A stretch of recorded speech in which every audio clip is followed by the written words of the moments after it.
Hello दोस्तों, तो आज हम लोग पढ़ेंगे प्रदूषण की समस्या। प्रदूषण की समस्या में फर्स्ट हेडिंग है हमारी अन्य शीर्षक। अन्य शीर्षक में आपको क्या लिखना है? पर्यावरण प्रदूषण, प्रदूषण के कारण एवं निवारण, पर्यावरण सुरक्षा, पर्यावरण संरक्षण के उपाय, वृक्षों की संरक्षा,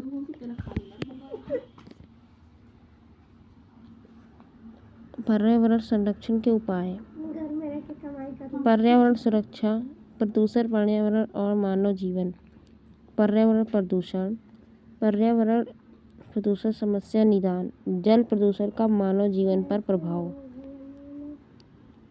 प्रदूषण एक अभिशाप, प्रदूषण तथा मानव समाज पर्यावरण प्रदूषण और उसकी सुरक्षा के उपाय।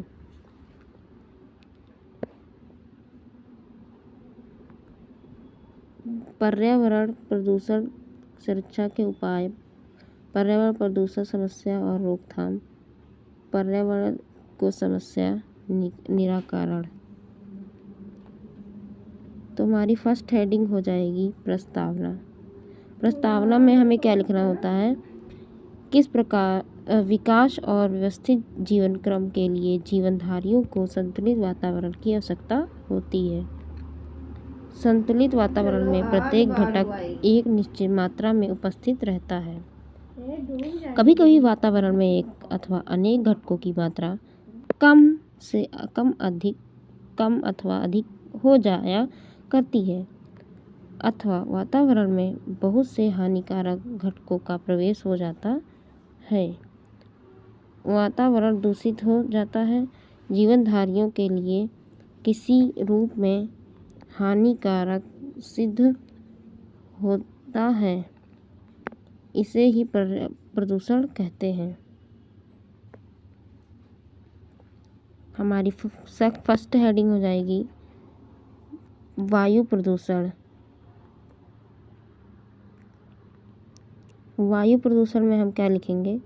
वायुमंडल में विद्यमान विभिन्न प्रकार के गैसें एक विशेष अनुपात में अपनी क्रियाओं द्वारा वायुमंडल में ऑक्सीजन और कार्बन डाइऑक्साइड का संतुलन बनाए रखती हैं।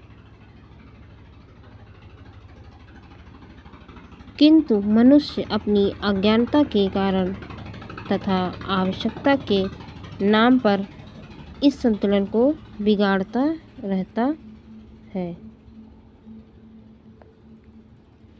अपनी आवश्यकता के लिए मनुष्य वनों को काटता है। परिणामतः वातावरण में ऑक्सीजन की मात्रा कम होती जा रही है। मीलों की चिमनियों से निकलने वाले धुएं के कारण वातावरण में विभिन्न प्रकार की हानिकारक गैसें बढ़ती चली जा रही हैं। कोयले और तेल के जलने से सल्फर डाइऑक्साइड गैस उत्पन्न होती है। वायु गैस में पहुंचने पर वर्षा या नमी के साथ घुलकर धरती पर पहुंचती हैं और गंधक का अम्ल बनाती हैं। यह नासिका में जलन पैदा करती है और फेफड़ों को प्रभावित करती है। हमारी सेकंड हेडिंग हो जाएगी जल प्रदूषण।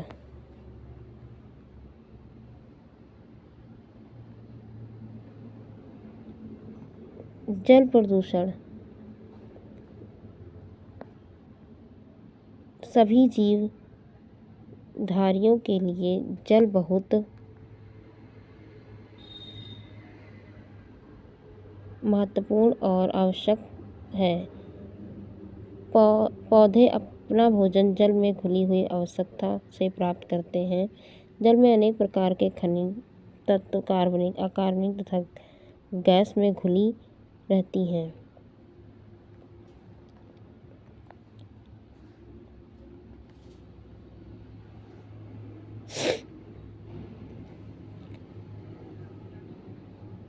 यदि जल में इन पदार्थों का मात्रा असंतुलित हो जाती है तो जल प्रदूषण होकर हानिकारक हो जाता है।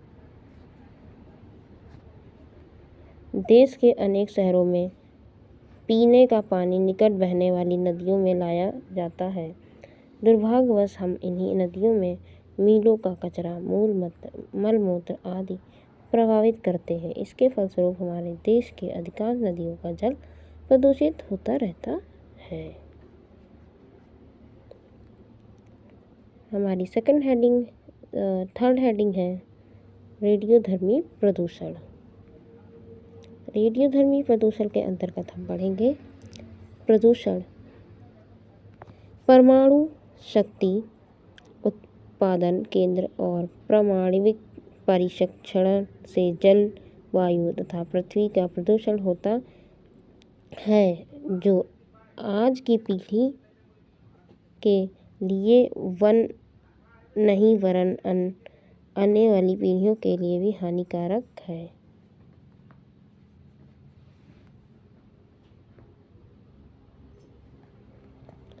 परमाणु विस्फोट संबंध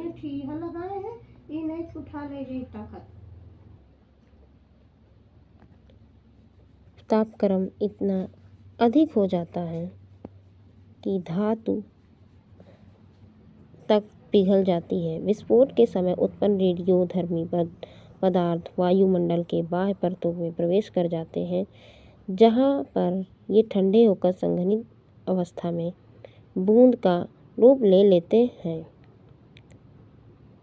और वायु के झोंकों के साथ समस्त संसार में फैल जाते हैं। हमारी फोर्थ हेडिंग हो जाएगी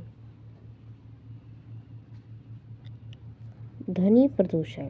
तो हम ध्वनि प्रदूषण में क्या पढ़ने वाले हैं? अनेक प्रकार के वाहनों तथा मोटर, कार, बस, जेट, विमान, ट्रक आदि तथा लाउड स्पीकर, बाजे, कारखानों के सायरन और मशीनों से भी ध्वनि प्रदूषण होता है।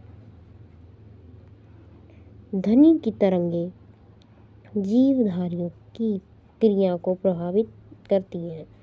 अधिक तेज ध्वनि से मनुष्य की सुनने की शक्ति का ह्रास होता है तथा उससे नींद ठीक प्रकार की नहीं आती है।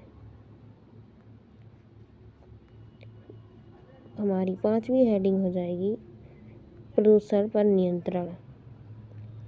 प्रदूषण पर नियंत्रण हम कैसे कर सकते हैं? रोक।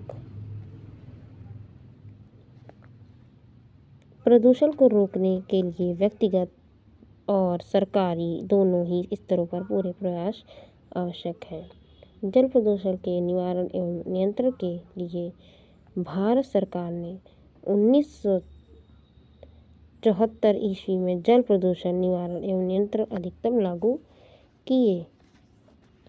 इसके अंतर्गत एक बोर्ड व सभी प्रदेशों के प्रदूषण नियंत्रण बोर्ड गठित किए गए। इन बोर्डों के प्रदूषण नियंत्रण की योजनाएं तैयार की हैं।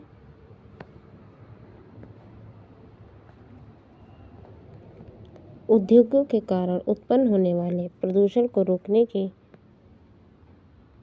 लिए भारत सरकार ने एक महत्वपूर्ण निर्णय लिया है।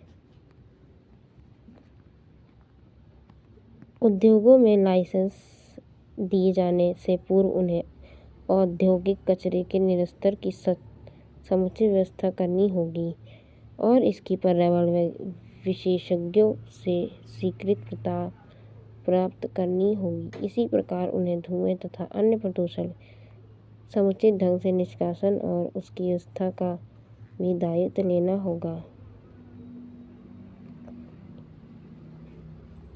वनों को नियंत्रित कटाई को रोकने के लिए कठोर नियम बनाए गए हैं। बातों के प्रयास किए जा रहे हैं। इन नए वन क्षेत्र बनाए जाए और जन सामान्य को वृक्षारोपण के लिए प्रोत्साहित किया जाए। हमारी लास्ट हेडिंग हो जाएगी उपसंहार। उपसंहार में हम पढ़ने वाले हैं सरकार प्रदूषण की रोकथाम के लिए पर्याप्त सजग है। पर्यावरण के जागरूकता से हम भविष्य में और अधिक अच्छा एवं स्वस्थ जीवन का जी सकेंगे और आने वाली पीढ़ी को प्रदूषण अभिशाप से मुक्ति दिला सकेंगे।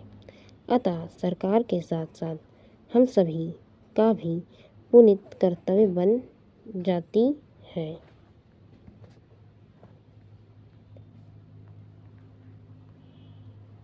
कि हम प्रदूषण मुक्त पर्यावरण तैयार करने की दशा में जागरूक रहें। सो दोस्तों, इसी के साथ ये वीडियो समाप्त होता है। प्रदूषण की समस्या आज हम पढ़ चुके हैं। Thanks for watching.